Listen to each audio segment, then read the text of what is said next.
پرون موږ په دې باندې بحث کړی چې سیکولریزم څنګه رامنځته شو، چا یې رامنځته کړ. نن په دې باندې بحث کوو چې سیکولریزم څنګه اسلامي هیوادونو ته داخل شو او څنګه اسلامي هیوادونو ته تر خپل استعمار لاندې ونیول. دا ډیره مهمه پوښتنه ده. ځوانانو ضرور دې شیانو ته متوجه واوسئ. کله چې سیکولرستانو کوشش وکړ چې مونږ اسلامي نړۍ ته او بیا بالخصوص اسلامي هیوادونو ته سیکولرستي مفکوره ور وړاندې کړو، نو له ډلې یو مصر هیواد و. په هغه وخت کې مصر ډیر پرمختللی و، هم د علومو له نګاه نه ډیر پرمختللی و، هم د تعلیم له نګاه نه ډیر پرمختللی و. دوی لومړی کار په مصر کې شروع کړ.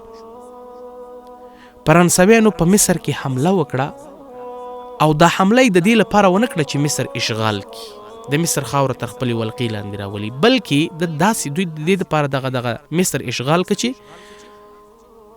سیکولرستي مفکوره پکې عامه کړي. هماغه و چې په مصر کې خلکو د سیکولرستي له مفکورې نه متاثره شو. اوس د نړۍ په یو د مسلمانانو په هغو هیوادونو په سر کې قرار لري څوک چې د سیکولرستي مفکورو نه متاثره دي، یو پکې مصر هم دی. اوس راځو په مصر کې سیکولریزم مفکوره پټه چلیده، هله پټه چلیده. د وخت په تیریدو سره یو کس راځي د الیاس انصاري په نامه په قطر کې د لومړي ځل لپاره د سیکولریزم مفکوره په اسلامي هیوادونو کې عاموي. له هغې وروسته بیا نو اروپا نور اسلامي هیوادونو ته هم ځي. له هغې وروسته له مصر څخه وروسته فرانسویانو کوشش وکړو چې هندوستان ته دغه مفکوره انتقال کړي. په 1991 کال کې سیکولرستانو دغه سیکولریزم مفکوره هند ته انتقال کړه. ولی رونو له مصر څخه وروسته دویم هند هغه هیواد و چې د مسلمانانو هغه تعداد پکې زیات و، مګر د نور ادیانو تعداد پکې لږ کم. نو دوی ډیر کوشش دا وکړه چې دلته مصر هندوستان ته راشي. نو هماغه و چې هندوستان ته راغه او په هندوستان کې خپله سیکولرستي مفکوره شروع کړه او مفکورې ته یې کار وکړه په 1991 میلادي کال کې. له هغې وروسته الجزایر هیواد و. الجزایر هیواد ته هم په 1830 میلادي کال کې د سیکولریزم مفکوره لاړه.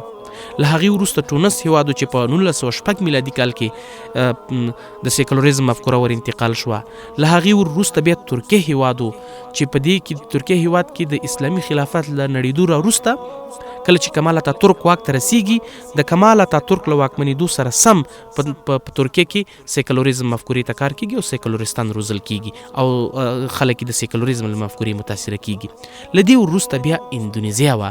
په اندونیزیا هیواد کې هم سیکولریزم عام شو او سیکولرستانو خپل هغه ایجنټانو خپل جاسوسان وروزل ترڅو په اندونیزیا او په اسلامي هیوادونو کې د سیکولرستانو لپاره تبلیغ وکړي او دعوت وکړي.